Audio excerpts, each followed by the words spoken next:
에 있는 말씀을 중심으로 해서 은혜의 우물 앞에 서라 라는 제목으로 말씀을 잠깐 묵상하고 기도하려고 합니다. 여러분, 사람이 살아가는 데에 꼭 필요하고 중요한 것들이 여러 가지가 있겠죠. 그 가운데에 빠질 수 없는 것 중에 하나가 바로 물입니다. 물이 없으면 우리의 모든 것들이 다 정지가 되는 것이고 우리의 목숨과 생명까지도 위협을 느끼게 되는 게 바로 물이죠. 여러분 알 겁니다. 엊그저께 강원도 강릉에 단비가 내린 거예요. 그래서 제가 그때 뉴스를 볼 때에 토요일 날 100mm의 강수량이 왔다고 얼마나 캐스터들이 흥분된 목소리로 전해주는지 몰라요. 근데 여러분, 이 강릉의 한 시민이 인터뷰를 했던 것이 글로 나와 있던 것을 제가 읽어봤습니다. 이분이 밤에 잠을 자려고 누웠는데 갑자기 투둑투둑 빗소리가 들린 거예요. 근데 그분이 빗소리에 듣고 창문을 열어서 보는데 그렇게 비 오는 게 기쁠 수가 없더라는 거예요. 여러분들은 아무런 감흥이 없죠. 물이 편안했으니까 틀면 나왔고 마음대로 버렸고. 근데 여러분 뉴스를 봤잖아요. 물이 없어서 물통 가지고 와서 배급받는 것처럼 여러분, 물이 없으면 화장실도 어렵고 이게 한두 가지가 어려운 거 아니잖아요. 그러니까 그분들은 이 비가 오는 거, 물이 얼마나 소중했겠습니까? 그런데 갑자기 비가 밤에 푸득푸득 떨어지는 소리가 들리니까 창문을 열고 이분이 바라보는 거예요. 너무너무 기쁜 나머지 자신도 모르게 눈물이 나더래요. 비 오는 것 때문에 자기가 예전에 연애할 때에는 감성적이라는 걸로 이해가 될 수 있지만, 아니 이렇게 긴 감옥 가운데에 비가 오니까 눈물이 나고 자려고 누웠는데 잠이 오지 않더래요. 여러분, 지금 이런 이야기가 무엇을 우리에게 설명해 주냐면 그만큼 물이 소중하다라는 것, 그것을 저와 여러분에게 설명해 줘요. 여러분, 이 물이 중요하다라는 것을 성경에서도 창세기에서 구체적으로 우리에게 설명해 주고 있답니다. 창세기에 서두기 시작되기 전에 에덴 동산이라는 것이 등장하죠. 근데 그 에덴 동산을 소개하면서 성경이 뭘 소개하냐면 에덴 동산을 중심으로 해서 네 줄기의 강이 흐른다라고 소개를 해요. 여러분, 네 줄기의 강이 어떤 게 있어요? 비손강, 기혼강, 히데겔강, 유브라데강. 다 아는데 여러분들이 가만히 저를 기다리는데, 이 네 개의 강줄기가 에덴 동산에서부터 온 지면으로 흘러가고 뻗어나는 거예요. 그래서 그 네 줄기의 강이 모든 물의 근원이 되었다고 성경은 그렇게 선언해줘요. 그래서 그 네 줄기의 강이 에덴 동산에서부터 쫙 퍼져나가서 온 지면을 적시고 그 모든 지면에 푸른색 초원을 이루게 되어지는 그런 광경과 역사를 근본적으로 저와 여러분에게 보여주게 되어집니다. 그런데 그렇게 이 네 줄기의 물줄기가 퍼져져 나가고 그런 풍요로운 것을 소개하던 성경이 갑자기 에덴 동산에서 아담과 하와가 선악과를 따먹고 타락하면서 어떻게 되냐면 에덴 동산에서 쫓겨나게 되고 추방을 당하게 되는 거예요. 그 다음부터 인간들의 삶 속에 새로운 모습들이 소개되어져요. 우리가 잘 알고 있는 믿음의 조상 아브라함이라도 마찬가지였고, 이삭도 마찬가지였고, 야곱도 마찬가지였습니다. 뭐가 마찬가지였느냐?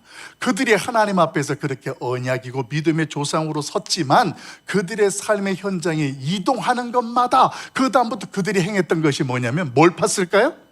우물을 팠어요. 여러분, 이게 달라지는 거예요.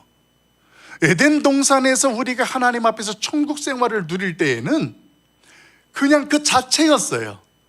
그런데 타락하고 쫓겨나서부터 이스라엘 백성들의, 우리 인간들의 삶의 현실 속에는 우물을 파기 시작하는 거예요. 그래서 아브라함이 이동하는 것마다, 이삭이 가는 곳마다 그 우물들을 중심으로, 그 우물 때문에 싸움도 일어나게 되고 그 우물을 중심으로 그 사람들의 삶의 영역들이, 삶의 현장들이 펼쳐지는 거예요. 그래서 여러분, 우리가 야곱이라는 사람을 잘 알잖아요. 그래서 야곱이라는 사람이 가는 곳마다 우물을 파면 성경에 뭐라고 나와요? 우물을 팠더니 물이 나왔더라. 그랬더니 또 우물을 빼앗기면 또 다른 곳으로 가서 우물도 파고, 이런 일들이 창세기에 굉장히 많이 소개되잖아요. 그래서 여러분, 우물이라는 것 자체가 굉장히 성경에 인간들의 삶에 속에 구체적으로 들어지는데, 사실 우리나라에도 우물이 있어요. 지금도 시골에 가면 있는 마을이 있겠습니다만 여러분들은 기억하실 거예요. 우물이라는 것이 마을의 중심에 하나가 있으면 거기서 두루백으로 물을 떠다가 다 그걸로 생활했잖아요.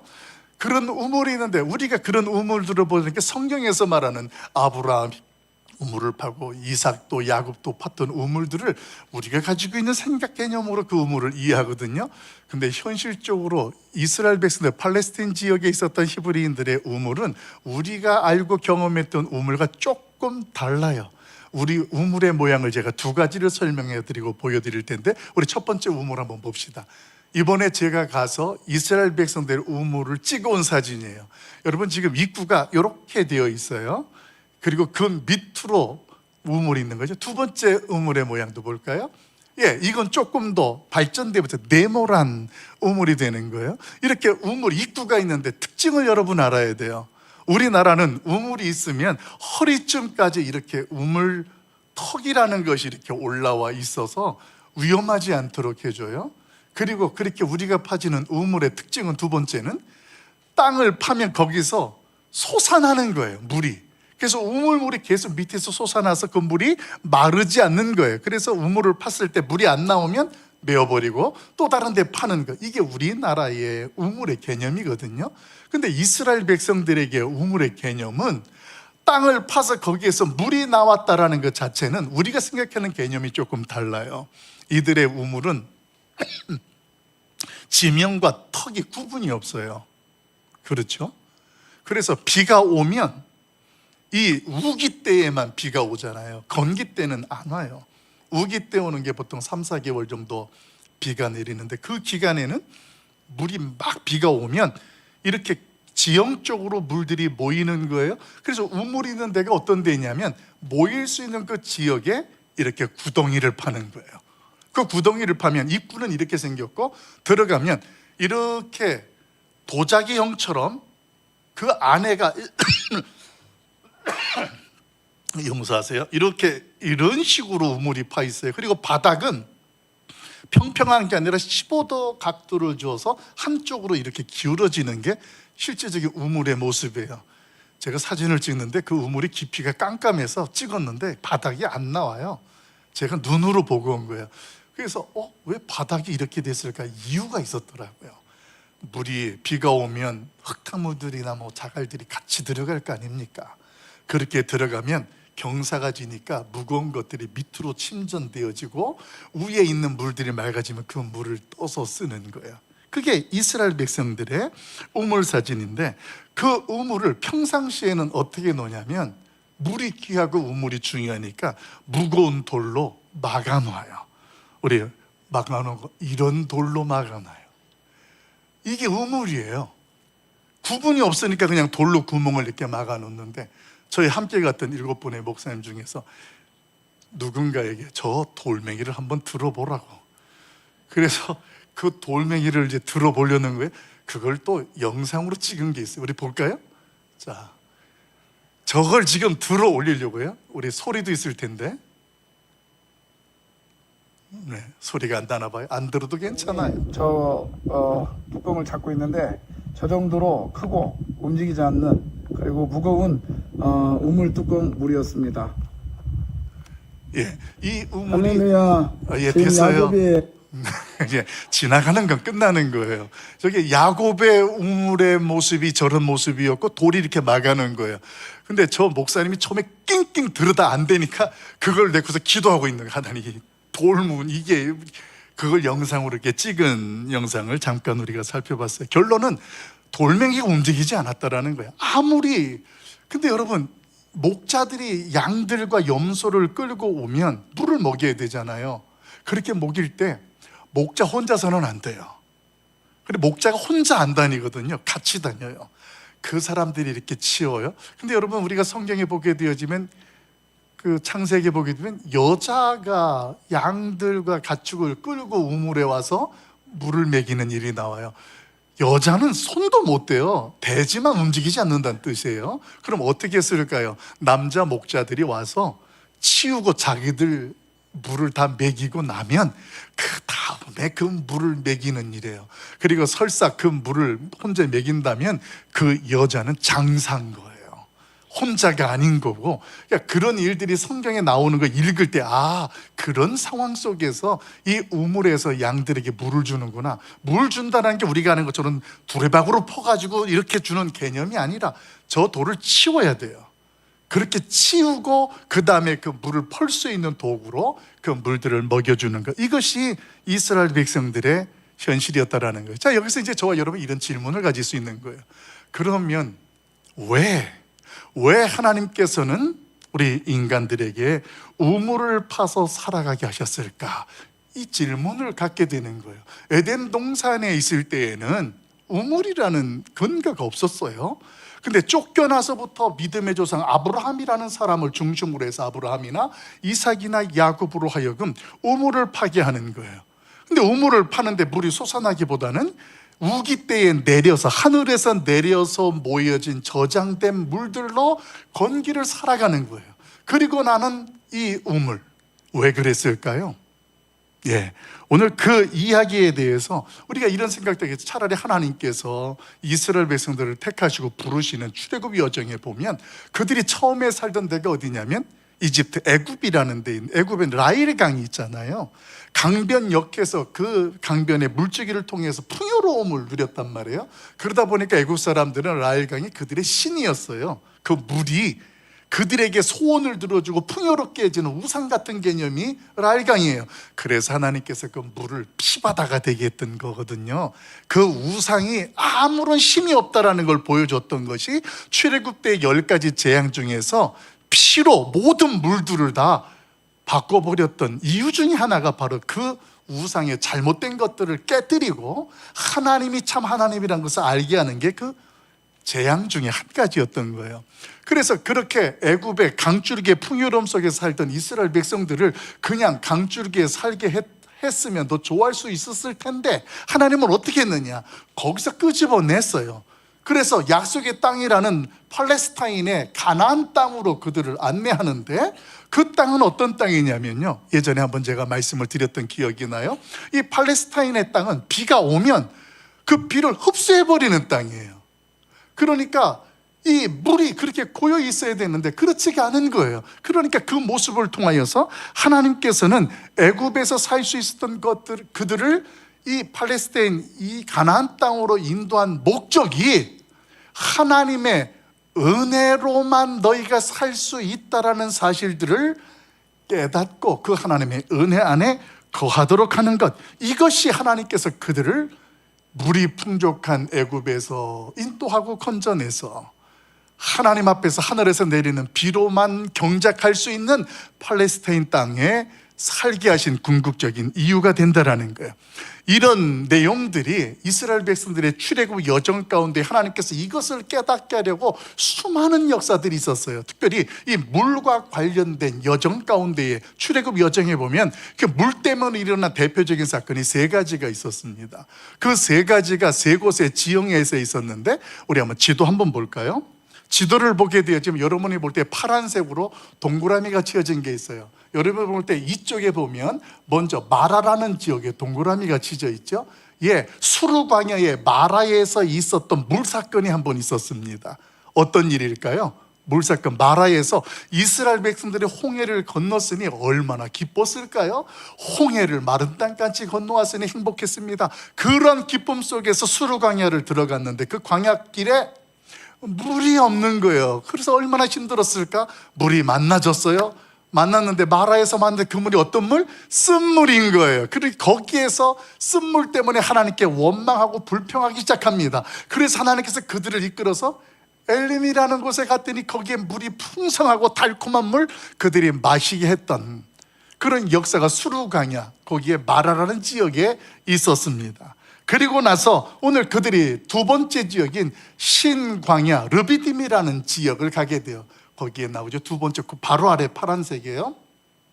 여기에서 오늘도 하나님 앞에서 물로 인한 사건이 하나 있었어요.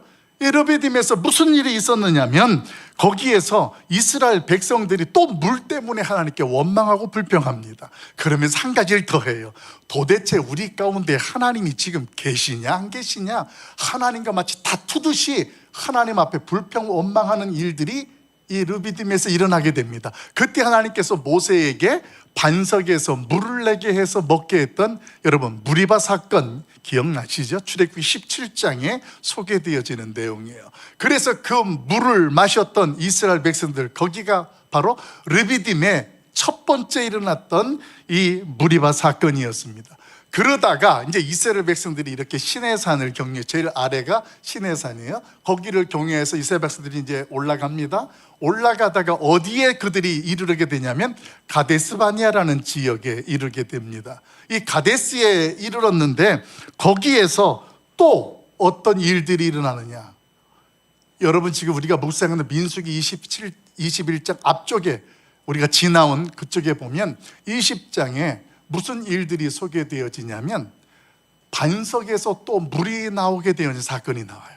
그때에 이스라엘 백성들이 그래, 우리를 여기까지 데리고 와서 다 죽일 거냐, 그러면서 하나님과 또 다투듯이 원망하고 불평하는 내용이 소개되어져요.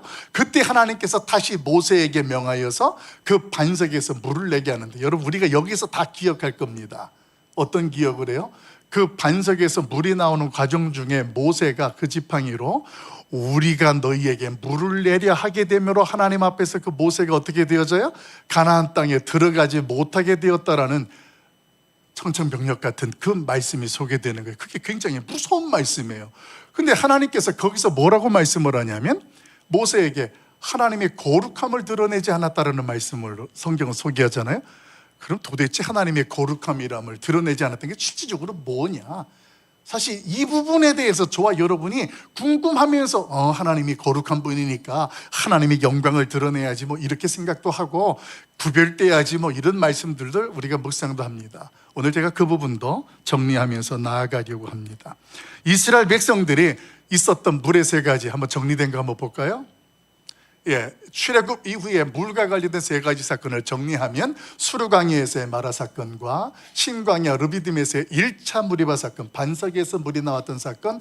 근데 물이 나왔던 사건이 두 번이 소개가 되어져요. 출애굽기 17장과 그리고 민수기 20장에 보게 되어지면 반석에서 물이 나오는 사건들이 신광야 가데스에서 또 르비딤에서 이렇게 사건들이 있었습니다. 이런 사건들 속에서 오늘 이스라엘 백성들은 하나님이 베푸시는 은혜들을 경험했습니다.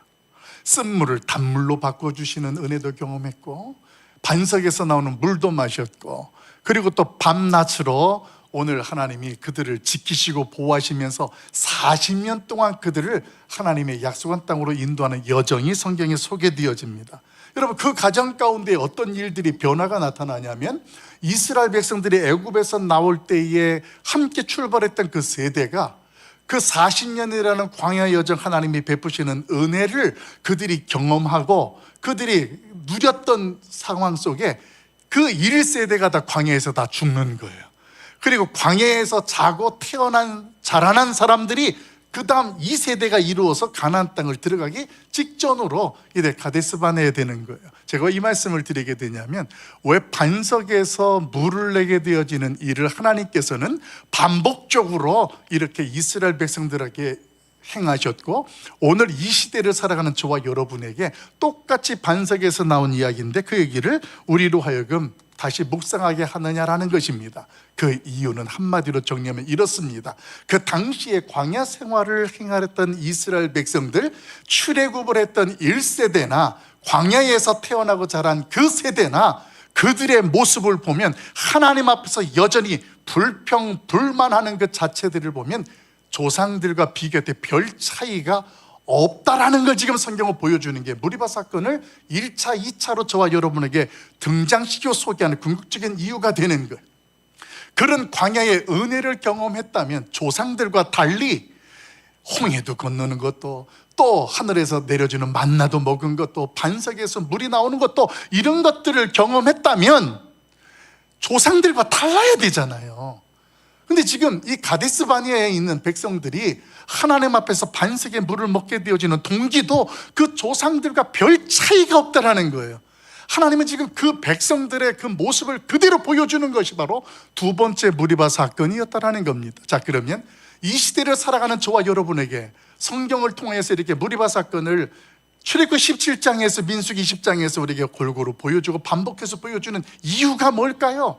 이게 하나님께서 저와 여러분에게 질문하는 두 번째의 의지가 되는 거예요. 이스라엘 백성들은 조상들과 별 차이가 없다면 오늘 저와 여러분의 하나님께서는 너희는 지금까지 하나님의 은혜 가운데 살아오고 어떤 경우는 감당할 수 없는 큰 일들과 역경들을 감당해서 여기까지 왔는데 너희 조상들, 너희 믿음의 선배들, 너희 부모님 세대, 할머니, 할아버지 세대 그렇게 그 모든 것들을 신앙적 유산이라는 것을 받고 살아왔는데 오늘 그들보다 지금 우리가 뭐가 다르냐라는 거예요. 더 나아가 볼까요? 지금 우리가 여기 있는 너희의 후손들에게도 여전히 지금 별 차이 없는 모습으로 너희가 그 자녀들에게 보여주고 그들이 그렇게 행하고 있는지를 우리로 보게 하는 하나님의 메시지가 오늘 이 두 번 반복되어지는 무리바 사건 가운데에 우리에게 깨닫게 하시는 은혜가 되는 줄로 믿습니다. 여러분, 이스라엘 백성들 가운데에 오늘 이런 모습에 대해서 성경이 말해요. 신약 성경에서 한 번 더 이 사건을 우리에게 재해석해주고 반복해줍니다. 그것이 어디냐면 고린도전서 10장에 보게 되어지면 이스라엘 백성들이 이런 광야 여정 가운데 물로 인해서 일어났던 사건과 그 일에 대한 결과를 이렇게 설명해줘. 1절부터 5절인데 제가 1절, 2절을 읽고 여러분들이 3절, 4절을 보고 마지막 절 합독합니다. 제가 먼저 봐요. 고린도전서 10장 1절부터 봅니다. 형제들아, 나는 너희가 알지 못하기를 원하지 아니하노니 우리 조상들이 다 구름 아래에 있고 바다 가운데로 지나며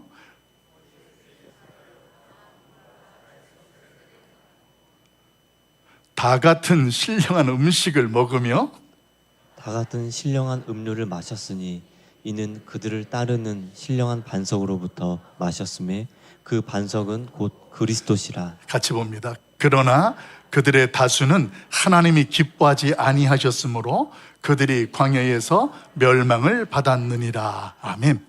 이번 고린도서 10장 1절 이하에 있는 말씀이 지금 무엇을 전제로 하냐면 이렇게 됩니다. 이제 바울을 통하여 하나님이 말씀하시는 거예요. 나는 너희가 이것을 꼭 기억했으면 좋겠다. 이게 이제 시작되어지는 1절이에요. 뭘 기억했으면 좋겠냐? 우리 조상들이 다 구름 아래에 있고 바다 가운데 지나며, 이게 무슨 이야기입니까? 하나님께서 구름 기둥으로 그들을 보호하시고 지키시고 바다 가운데로 지나며 홍해를 건너는 이 이야기들을 지금 다시 한번 그 후손들에게 설명해 주는 거예요. 그러면서 오늘 그 과정을, 이것은 모세에게 속하여서 이스라엘 백성들이 모세의 인도를 받으면서 구름과 바다에서 그렇게 인도를 받고 걷는 것은 무엇과 같느냐? 그것은 하나님을 하나님으로 알고 고백하는 세례와 같은 것이다라는 것으로 성경은 재해석을 해주는 거예요. 여러분, 그러면서 더 중요한 거예요. 그 다음에 무슨 이야기를 하냐면 다 같은 신령한 음식을 먹고, 여기서 신령한 음식이 뭘까요? 하늘에서 내려오는 만나를 먹은 거예요. 이스라엘 백성들이 신령한 음식인데 그게 만나요. 자, 그러면 그 다음 다 같은 뭘 마셨어요? 신령한 음료를 마셨다, 이렇게 이야기를 해요. 이 신령한 음료는 반석에서 물이 나게 하셨던 그 생수를 말하는 거예요. 근데 그렇게 설명되어지다가 지금 그 내용이 누구에게로 결론되어져요? 그 반석은 누구다? 누구다? 그 예수님, 예수 그리스도라는 거예요. 여러분, 이게 굉장히 중요한 역사예요. 출애굽의 역사와 예수님이 십자가에 피 흘려 죽으시고 우리를 구원하신 그 역사는 동일한 하나님의 구원의 역사였다라는 거예요. 그러면서 이스라엘 백성들이 광야 가운데 불평하고 원망하는 가운데에 하나님께서 쓴물을 단물로 바꾸시고 오늘 불평불만을 반석에서 물이 나게 하셔서 그 물을 마시게 하셨던 이 모든 일들, 이 모든 과정이 하나님께서 이스라엘 백성들을 애굽에서 건지고 출애굽하는 가나안 땅으로 가게 되어지는 구원의 여정이요, 하나님의 역사의 현장이었다라는 것을 분명하게 소개하고 있습니다. 그러면서 그리스도라는 이야기, 그러니까 지도자들이 그 반석을 지팡이로 쳤잖아요. 모세가 지팡이로 쳤을 때 오늘 거기에서 물이 나와 지팡이로 쳤다라는 것 자체가 무엇이냐면 예수 그리스도가 우리를 위해서 십자가에서 피 흘려 죽으셨을 때 그 보혈의 능력이 오늘 우리의 모든 죄악을 깨끗하게 하는 거룩한 신령한 음료다, 이렇게 성경으로 우리에게 설명해 주는 것. 이것이 이 구약 시대에 있었던 그 말씀이 신약의 고린도전서를 통해서 우리에게 다시 한번 실질적으로 예수 그리스도의 사역과 하나님의 구원이 연결되어지는 것으로 설명해 주고 있다는 것입니다. 결국 이런 말씀을 정리하다 보면 이제 이게 하나가 풀리는 거예요. 무리바 사건 가운데에 모세가 하나님 앞에 하나님의 거룩함을 드러내지 못해서 못 들어갔다라는 말씀과 고린도서 10장 5절 말씀에 보게 되어지면 그러나 그들의 다수가 하나님이 기뻐하지 아니하므로 그들이 광야에서 멸망을 받았다라는 말과 똑같은 내용이 되는 거예요. 자, 그럼 여기에서 이스라엘 백성들은 이해가 돼요. 그들이 그렇게 만나를 먹었음에도, 신령한 음식을 먹고 생수를 반석에서 먹었음에도 불구하고 이것이 하나님의 은혜라는 것을 깨닫지 못하고 하나님이 그들을 약속의 땅으로 이끌어 가시는 것을 망각하는 그들은, 믿지 못하는 것, 고백하지 못하는 그들은 광야에서 모두 죽었다라는 거예요. 그게 하나님이 기뻐하지 아니하셨으므로 하는 말 속에 그게 다 포함되는 거예요. 그건 이해가 돼요. 이스라엘 백성들의 그 행적들을 보니까. 그럼 모세는 그냥 하나님이 시키는 대로 하다가 거기서 우리가 너희에게 물을 내랴 그러면서 반석을 치고 물을 젖을 흘러가게 했을 뿐인데 왜 이게 하나님의 거룩함을 드러내지 못하는 결과가 됐느냐라는 거예요. 그 말이 고린도전서 10장 말씀을 묵상하면 풀리는 거예요. 그 반석은 누구라고요? 그리스도인데 바울이 우리가 내랴, 여기서 예수 그리스도가 드러나야 되고 하나님의 능력과 은혜가 드러나야 되는데 바울은 그걸 드러내지 못한 것, 이것을 성경은 거룩하지, 하나님의 거룩함을 드러내지 아니했다, 이렇게 증언하는 거예요. 사랑하는 성도 여러분, 이건 굉장히 중요한 메시지로 오늘 저와 여러분에게 선포됩니다. 그래서 저는 이 시간에 우리 모두에게 공동체의 소망과 기도 제목을 함께 나누려고 해요. 그것은 다른 것이 아니라 우리 가락성산교회 이 강단이 반석 되신 예수 그리스도로 말미암아 그 말씀이 생수같이 이 강단에서 흘러나고 그 말씀을 듣는 자마다 어떤 상처를 입고 어떤 상황과 형편에 있든 간에 그 영혼이 솟아나게 되어지고 회복되어지는 그런 강단, 예수 그리스도가 반석이 되고 그 반석에서 흘러나오는 주의 십자가의 보혈의 능력이 경험되어지는 이 강단, 우리 교회가 될 수 있도록 함께 기도하고 만들어갈 수 있길 예수님의 이름으로 간절히 축원합니다. 그 은혜를 잊으면 안 되는 거예요. 이스라엘 백성들은 그 은혜를 은혜로 알지 못했던 거예요. 여러분, 오늘 하나님 앞에서 저는 저와 여러분이 살아가는 삶의 현장도 교회 못지않게 내가 있는 그곳이 오늘 하나님께서 우리에게 은혜를 부어주시는 은혜의 우물이 되기를 예수님의 이름으로 간절히 축원합니다. 그 은혜의 우물에 대한 실질적인 내용이 본문에 소개되는 거예요. 40년이라는 광야가 지났어요.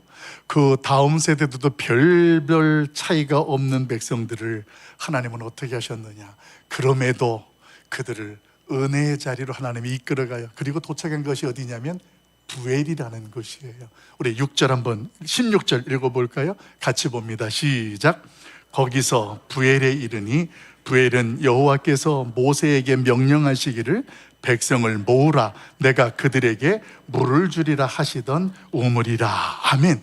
여러분, 이 부엘이라는 단어가 어떤 의미를 가지고 있냐면 부엘이 우물이라는 뜻이에요.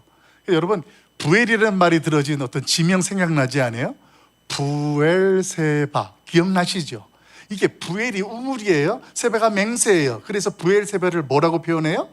맹세의 우물. 야곱이 우물 앞에서, 하나님 앞에 그 지역에서 하나님과 맹세하고 사람들과 언약을 맺는 그런 일들을 근거하는 맹세의 우물, 이렇게 표현하는 게 부엘세바예요. 하나님께서 부엘에 이스라엘 백성들을 이르게 하셨다. 그 부엘은 어디라고요? 우물이었다고요. 근데 그 부엘이라는 우물에 이르렀는데 성경은 지금 부엘에서 무엇을 우리에게 소개하냐면 그 부엘 땅이 어떠하든지 간에 지금 상황의 시기가 어떠하든 간에 하나님께서는 하나님의 은혜로 그것을 우물되게 하고 은혜를 경험하게 하시겠다라는 내용이 조금 전에 읽었던 저와 여러분의 본문 속에 소개된다라는 거예요. 여러분, 그래서 그 부엘에서 이스라엘 백성들이 솟아나는 물을 취하게 되는 거예요. 여러분, 출애굽 여정이라는 내용을 말씀을 연구하고 묵상하다가 보면 한 가지 특별한 것을 저와 여러분이 깨닫게 되어져요. 그것이 뭐냐면 그동안 이스라엘 백성들이 물 때문에 하나님과 여러 가지 사건들이 있었잖아요. 그때마다 하나님이 물을 주시기는 주셨어요. 그런데 어떻게 줬냐면 이랬습니다. 원망하고 불평하고 하나님 앞에서 투덜투덜대면 하나님께서 이놈들아 아직도 너희는 나를 모르냐, 그리고 그들이 원할 때에 물을 그동안 주셨단 말이에요. 그게 이제 물 사건이에요. 그런데 오늘 성경 부엘에서는 이게 전혀 달라지고 바뀌는 거예요. 지금까지는 이스라엘 백성들이 구할 때 하나님이 주셨던 물을 오늘 부엘 말씀을 보게 되어지면 16절 조금 전에 읽었잖아요. 하나님께서 뭐라고 말씀하세요? 부엘에 이르렀더니 하나님께서 그 부엘에서 이스라엘 백성들을 모으라고 이야기를 해요. 그리고서 하나님이 뭐라고 말씀하세요? 이제 내가 그들에게 물을 주리라. 구하지도 않았는데 하나님께서 주겠다라는 거예요. 여러분, 그래서 부엘의 물은 은혜의 우물이 되는 거예요. 구해서 받았으면 그것도 은혜지만 내가 구했으니까 받은 은혜라고 생각할 수 있지만 이건 전혀 그렇지 않아요. 그렇지 않은 그 모습들. 자, 그럼 부엘 지역을 한번 볼까요? 제가 이번에 직접 가봤습니다. 여기가 마따나라는, 부엘에서 물을 먹고 이스라엘 백성들이 올라가요. 올라가는 게 마따나인데 이게 지금 굉장히 높은 지형이에요. 그 지형 높은 데로 올라가서 부엘이라는 저 계곡같이 생긴 데가 부엘이에요. 이스라엘 백성들이 이 길을 온 거예요. 좌우에 보세요. 아무것도 없어요. 이게 광야예요. 한쪽 편도 또 볼까요? 이렇게 생겨 있어요. 이렇게 연결되어져서 이스라엘 백성들이 지금 애굽에서부터 오는데, 여러분, 이렇게 계곡같이 생긴 것을 와디라고 불러요. 와디는 이제 우기가 되어지면 비가 쏟아지는, 그래서 비가 한꺼번에 몰리면서 낮은 지형으로 몰리면서 계곡처럼 확 쏠려와요. 그래서 광야에 길이 낸다라는 말이 성경에 있잖아요. 원래 길이 없던 거예요. 하나님이 그런데 비를 내려서 물을 통해서 길을 내고 냇가를 만드는 게 이 모습이에요. 그러니까 사막에 길을 낸다. 이게 여기다 사막이었어요. 그런데 하나님께서 비를 내려서 그 비가 쏠려가면서 길이 되고 강이 되게 하는 역사를 성경에서 그렇게 시편에서 표현하는 거예요. 그래서 이스라엘 백성들이 이 길을 따라서 오는 거예요. 여러분, 지금 보세요. 이렇게 황망한 데에 우기 때는 비가 오지만 건기 때는 하나도 안 와서 아주 메말라요. 그래서 제가 아까 그 꼭대기에서 밑으로 내려가 봤어요. 부월 바닥을 한번 봅시다. 이게 밑에까지 내려온 거예요. 저 바닥이 그냥 아무런 어찌 없어요. 근데 성경에서 뭐라고 이야기하냐면 이스라엘 백성들에게, 그 지도자와 백성들의 귀인들에게 규와 지팡이로 우물을 파라고 해요. 저기를 말이에요. 우기 때는 비가 오고 흐르는 게 있으니까 좀 우물을 파면 나오겠죠. 그런데 이들도 알아요. 건기에는 물 한 방울 없는 거 알아요. 그런데 파라겠는데 이 사람들이 팠을까요? 안 팠을까요? 팠단 얘기예요. 지팡이로 팠단 이야기예요. 규가 뭐냐면 지휘봉이에요. 지휘자들이, 지휘관들이 그걸 가지고 파는데, 이게 상식적으로 우물을 파라면 여러분 파겠습니까? 현실적으로 상황이 비도 없는 건기에 파라고 그러고 지팡이로 하라고 그럴 때에 되게 더 불평할 수 있고 원망할 수 있는 상황과 조건이었다라는 거예요. 그런데 그들이 팠어요. 그랬더니 물이 나왔어요. 사랑하는 성도 여러분, 그렇게 휘저었을 뿐인데 물이 솟았다라는 그 사실, 이것은 상식을 뛰어넘는 현실이에요. 그런데 그 현실 가운데 우리가 놓치지 말아야 될 것이, 중요한 것이 있어요. 이스라엘 백성들의 여정 가운데에 어떻게 이스라엘 백성들이 상황에 상식도 안 맞고 지팡이로 팔았는데 불평불만도 하지 않고 그렇게 팠을까, 그런 거예요. 사실 이 질문은 무엇을 우리에게 깨닫게 해주시냐면, 이스라엘 백성들이 출애굽 여정 가운데 그렇게 불평불만하다가 이 부엘에 왔을 때 그들의 모습을 보면 그들 가운데 한 가지 사라진 것이 있었어요. 그 사라진 것이 무엇이었을까요? 방송시 볼까요? 불평 불만이 사라진 거예요. 건너뛰었는데 불평 불만이라는 것이 이스라엘 백성들 가운데 사라졌어요. 그래서 지팡이로 파라는 것도 파지 않고 그 말씀 앞에서 순종하며 나아가는 모습들. 사랑하는 성도 여러분, 오늘 하나님 앞에서 우리가 신앙생활, 우리의 인생이 어쩌면 건기에 그 황망한 사막에 걸어가는 이스라엘 백성들처럼 우리의 모습이 그럴 수 있을 것입니다. 내가 있는 그곳이 어쩌면 물 한 방울 구할 수 없는 부엘과 같은 그곳에 있을 수 있을 것입니다. 그것 때문에 그동안 살아오면서 우리는 원망도 하고 불평도 하곤 했습니다. 이스라엘 백성들 가운데 어떻게 불평과 원망이라는 것이 사라질 수 있었을까요? 그것 때문에 제가 연구를 하기 시작했어요. 그런데 드러나는 게 하나가 있는 거예요. 그 사실이 월삭 때 우리가 말씀을 묵상했죠.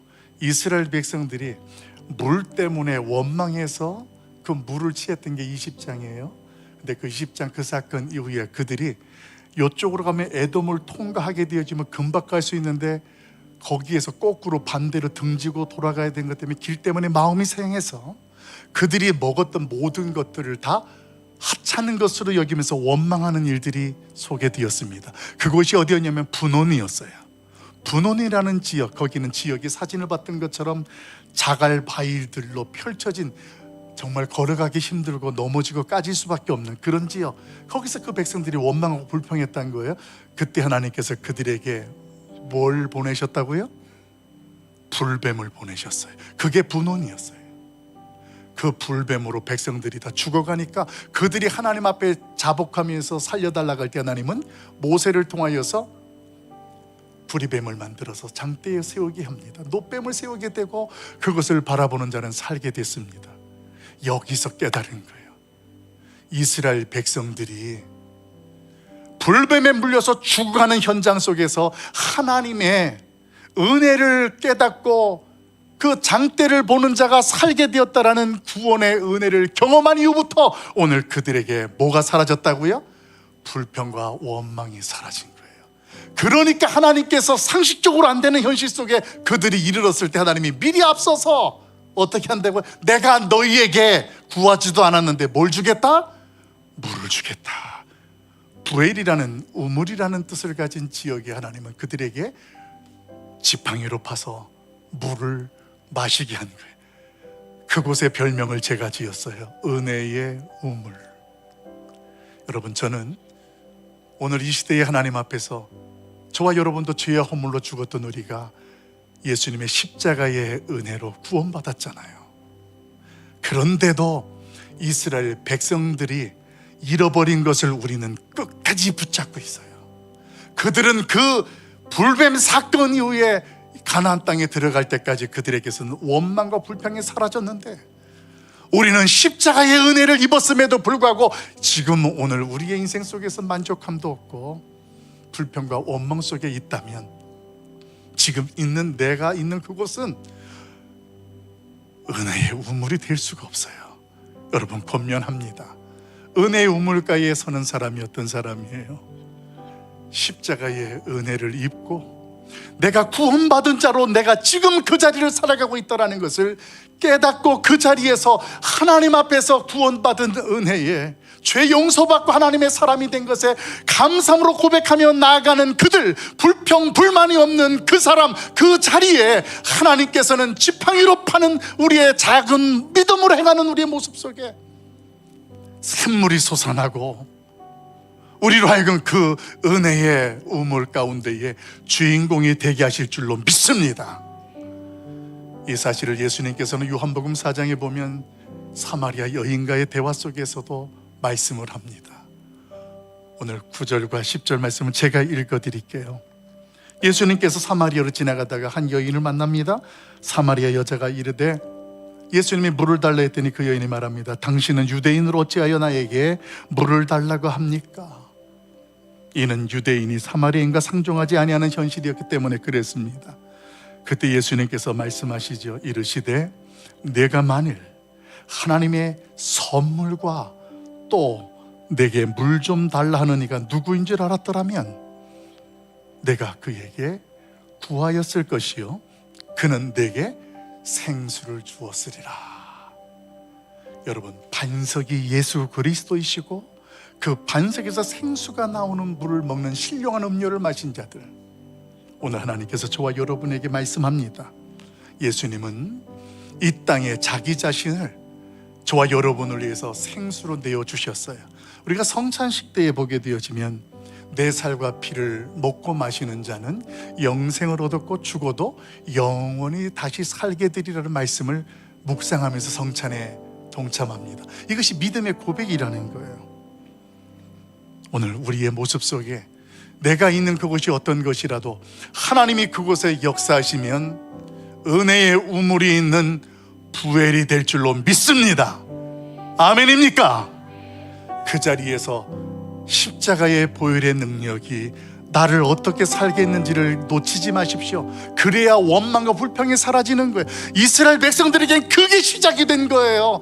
결국 하나님은 그들을 가나안 땅으로 들어가게 되었습니다. 오늘 우리의 인생과 가정이 어떠하다 할지라도 순종과 감사로 하나님께 나아가십시오. 그 모습이 지팡이로 그 마른 땅을 파는 모수가 같을지라도 하나님은 그곳을 무엇이 되게 해요? 은혜의 우물이 되게 하실 줄로 믿습니다. 오늘 그